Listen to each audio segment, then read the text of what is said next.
Je m'appelle Jacques Perconte, je suis plasticien, je travaille beaucoup le paysage et le numérique depuis presque une dizaine d'années maintenant pour le paysage. Mon histoire par rapport à ces outils et par rapport à ce motif qu'est le paysage est liée à une recherche que j'ai engagée alors que j'étais toujours étudiant, en arts plastiques à l'université.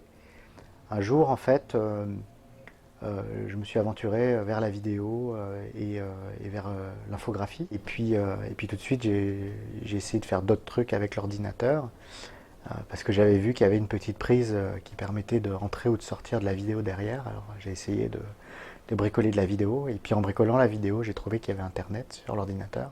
Donc ça a donné, dans un premier temps, des expérimentations qui étaient très soutenues par des questionnements théoriques.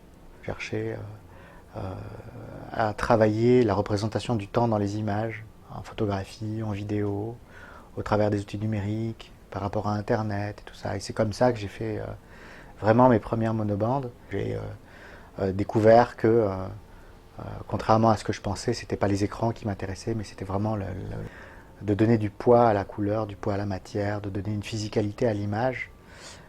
Et la recherche d'une esthétique, la recherche d'une expression, la recherche d'un langage qui me soit propre et qui soit lié à ma relation avec mes outils. Donc en l'occurrence des caméras et des ordinateurs.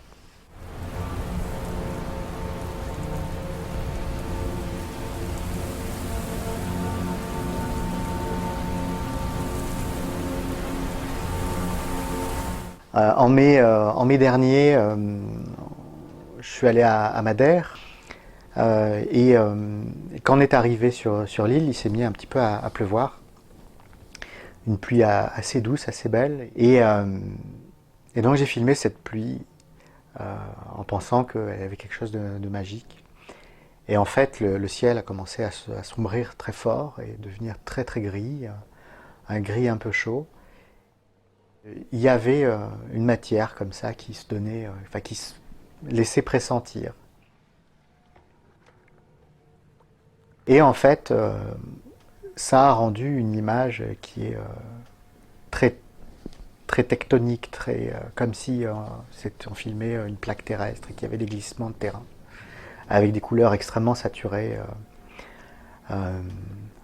Et donc du coup, j'ai simplement construit le film comme ça, d'un passage d'un univers très aquatique à un environnement plutôt concret, très terrien, très physique. Chuva Madeira, Chuva la pluie. C'est simplement une petite séquence de 8 minutes où on a une aventure avec la pluie, les grilles et le soleil qui disparaît, et un glissement tectonique vers la couleur et l'abstraction.